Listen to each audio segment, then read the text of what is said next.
Hey, what's up guys? Ito ang aking panibagong kwento. At ayun na nga, natuloy din ang plano namin na magkagrupo. Alam nyo ba kung bakit? Top group lang naman kami and sold 50 units sa buwan ng Oktobre.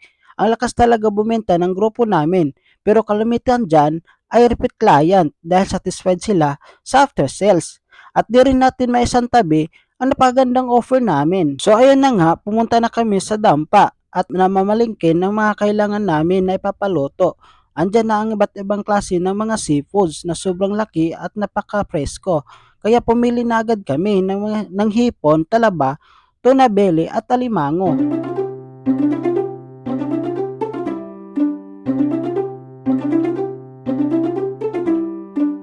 At ayun na nga guys, dahil top group kami, libre na ng aming napakabait at napagwapong boss.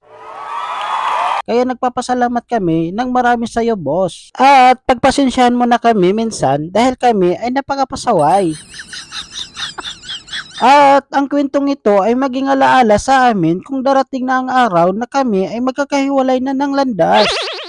Sa Mitsubishi Pasig pala branch namin. Kung gusto nyo magtanong about promo, comment at mag-message lang kayo sa number ko na nakalagay sa description ng video. So, ayan na nga, naglakad na kami tungo sa mabuting landas. Kaya piliin ninyo ang daan na patungo sa mabuting landas. Ayan na nga, tinitimbang na namin ang aming ipapaluto na sobrang fresh ng mga seafood. Ang hiling lang namin na huwag naman sana bawasan ang pinapaluto namin ng mga hipon.